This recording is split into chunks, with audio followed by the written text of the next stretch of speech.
사도행전 21장 27절부터 40절 말씀을 우리 다 같이 한 목소리로 읽으시겠습니다. 그 이래가 거의 참에 아시아로부터 온 유대인들이 성전에서 바울을 보고 모든 무리를 충동하여 그를 붙들고 외치되 이스라엘 사람들아 도우라. 이 사람은 각처에서 우리 백성과 율법과 이것을 비방하여 모든 사람을 가르치는 그 자인데 또 헬라인을 데리고 성전에 들어가서 이 거룩한 곳을 더럽혔다 하니 그들이 전에 에베소 사람 드로비모가 바울과 함께 시내에 있음을 보고 바울이 그를 성전에 데려가 들어간 줄로 생각함이라. 온 성이 소동하여 백성이 달려와 모여 바울을 잡아 성전 밖으로 끌고 나가니 문들이 곧 닫히더라. 그를 죽이려 할 때에 온 예루살렘이 요란하다는 소문이 군대의 천부장에게 들림에 그가 급히 군인들과 백부장들을 거느리고 달려 내려가니 그들이 천부장과 군인들을 보고 바울 치기를 그치는지라.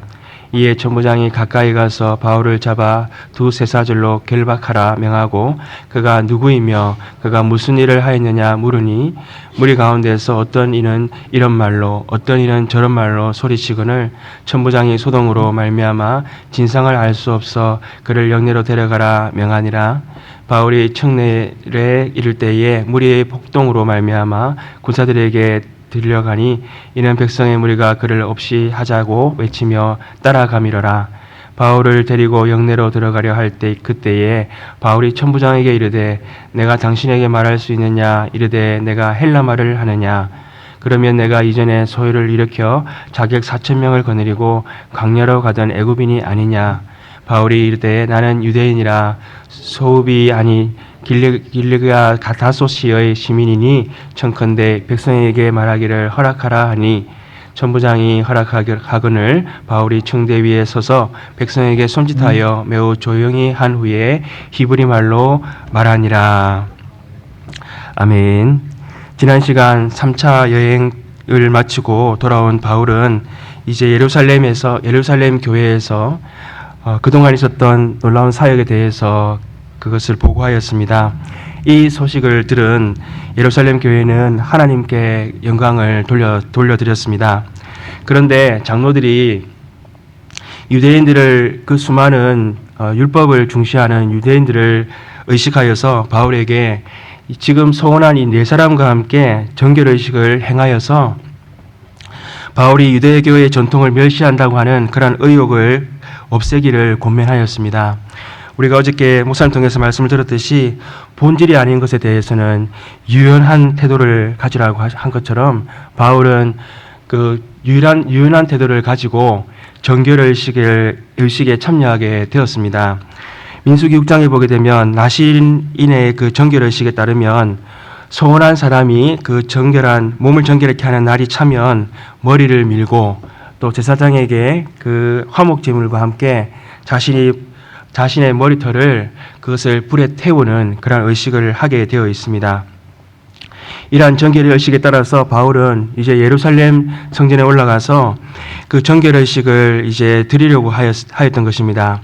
그런데 아이러니하게도 예루살렘 성전에서 정결의 의식을 하려던 그 바울에게 성전을 더럽히는 자라고 하는 오명이 지금 붙게 되었습니다. 레위인들이 바울이 예루살렘 성전 안에 있는 것을 보고는 사람들을 선동하고 또 혐의를 씌워서 그를 죽이려고 하였습니다. 우리가 27절부터 29절 말씀을 우리가 한 번 더 보겠습니다. 그 이래가 거의 참에 아시아로부터 온 유대인들이 성전에서 바울을 보고 모든 무리를 충동하여 그를 붙들고 외치되 이스라엘 사람들아 도우라. 이 사람은 각처에서 우리 백성과 율법과 이것을 비방하여 모든 사람을 가르치는 그 자인데 또 헬라인을 데리고 성전에 들어가서 이 거룩한 곳을 더럽혔다 하니 이는 그들이 전에 에베소 사람 드로비모가 바울과 함께 시내에 있음을 보고 바울이 그를 성전에 데리고 들어간 줄로 생각함이러라.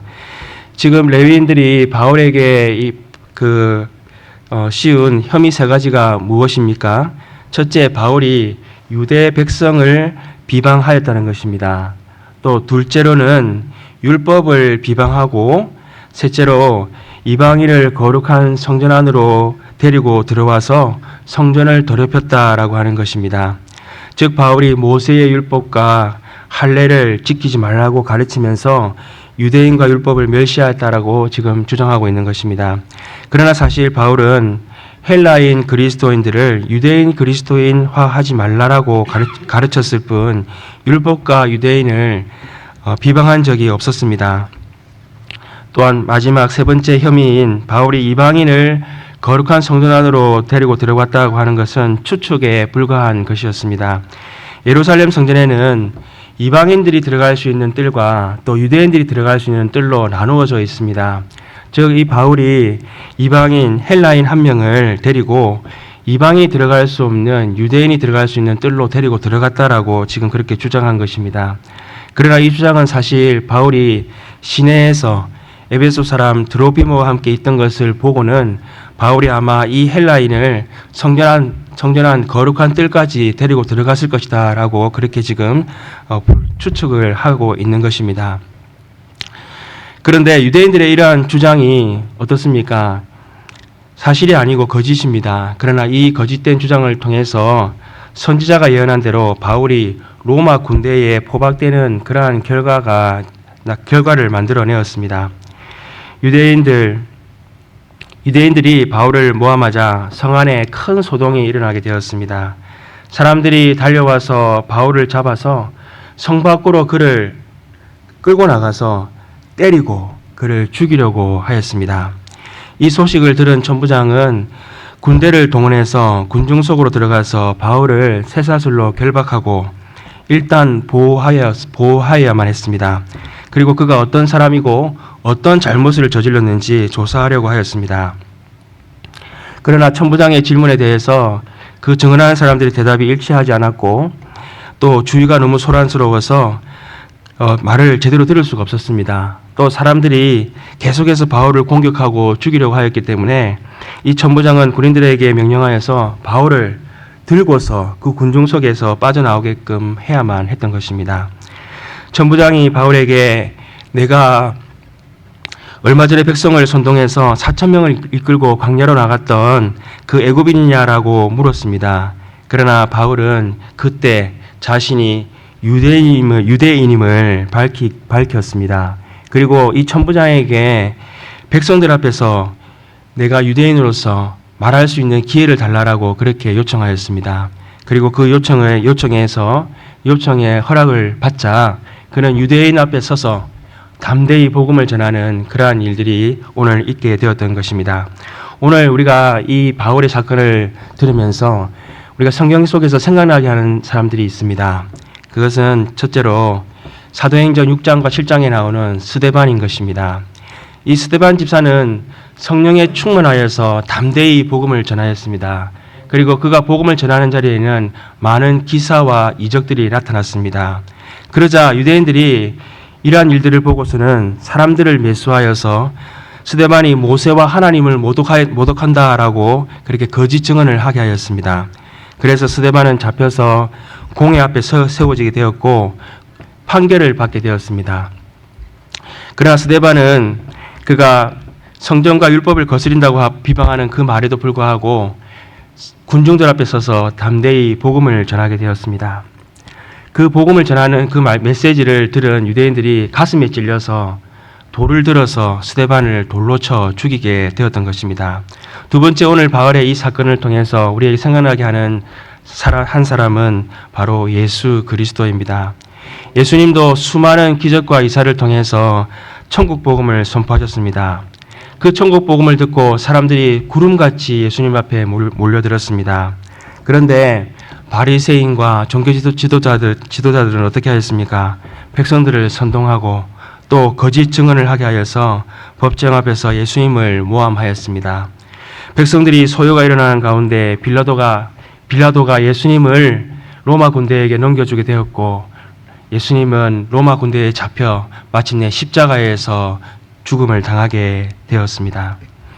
스데반, 또 예수님, 그리고 오늘 바울이 복음을 전하는 곳마다 왜 복음을 믿고 따르는 사람들이 있는가 하면 반면에 대적하고 음모를 꾸미고 백성들을 선동하여 죽이려고 하는 무리들이 있는 것입니까? 왜 복음이 증거되는 자리에 이러한 일들이 일어나는 것입니까? 왜냐하면 하나님의 나라는 고난 중에 확장되고 세워지는 나라이기 때문인 것입니다.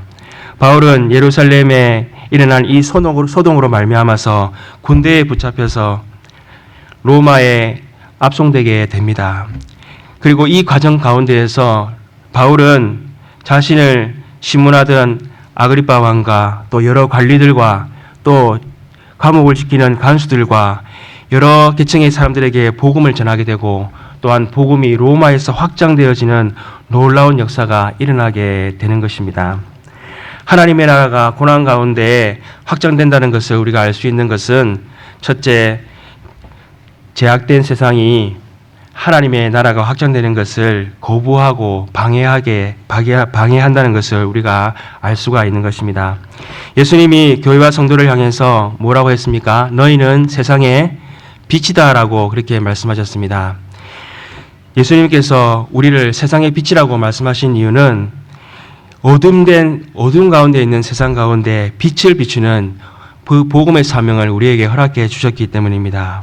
그리고 우리가 복음의 빛을 비출 때 세상은 어둠 가운데 있는 세상은 그 복음의 빛을 싫어하기 때문에 우리에게 고난을 가하고 또 우리를 공격하게 되어 있는 것입니다. 그러므로 우리의 삶에 복음으로 인하여서 고난이 있다면 그것은 영광된 고난인 것입니다. 우리가 하나님 나라를 위해서 받는 그 고난은 가장 영광된 고난임을 기억하는 저와 여러분 되시기를 소망합니다. 둘째, 하나님 나라가 고난 가운데 확산되는 것은 하나님의 나라는 우리의 헌신과 수고를 통해서 세워지는 나라이기 때문인 것입니다. 예수님은 하나님 나라를 비유로 설명하실 때에 하나님 나라가 마치 땅에 심겨진 하나의 겨자씨와 또 가루 서말 속에 들어가 있는 누룩과 같다라고 그렇게 말씀하셨습니다. 눈에 잘 보이지 않는 겨자씨 그리고 누룩이 들어가서 그것이 어떠한 일을 일으키게 됩니까?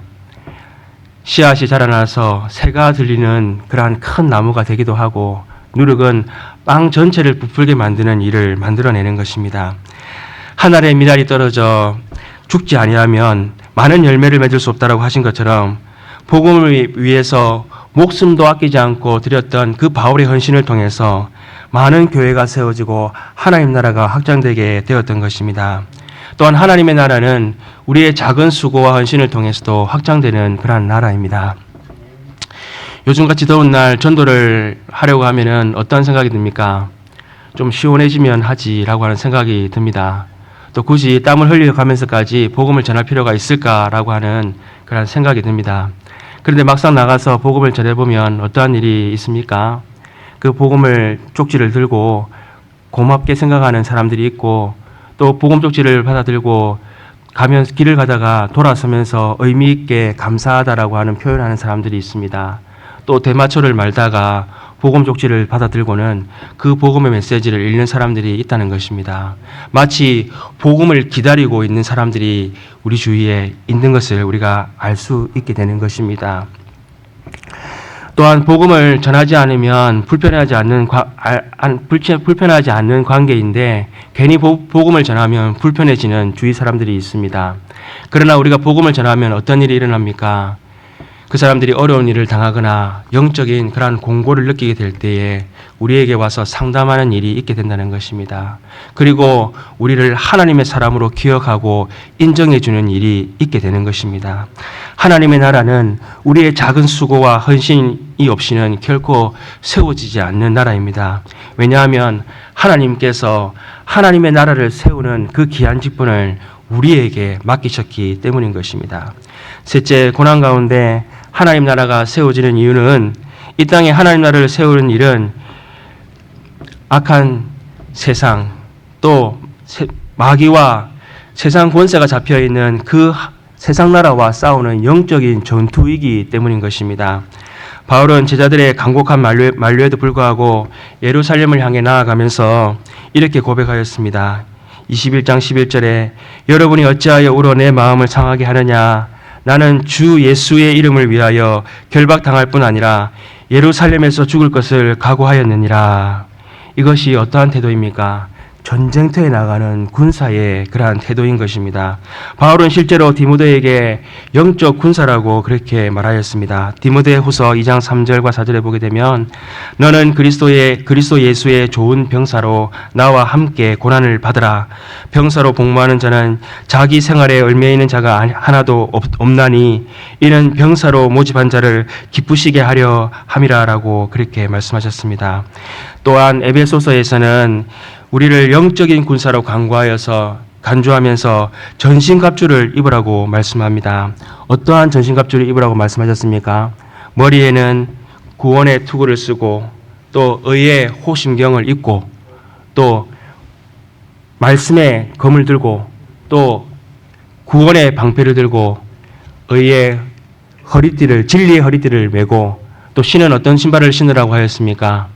복음의 평안의 신발을 신으라라고 그렇게 말씀하셨습니다. 우리는 하나님의 군사들로서 날마다 하나님 나라를 세우는 일을 위하여서 전신갑주를 하나님께 구하고 그것을 입고 하나님께서 맡긴 사명을 감당하는 저와 여러분 되시기를 소망합니다.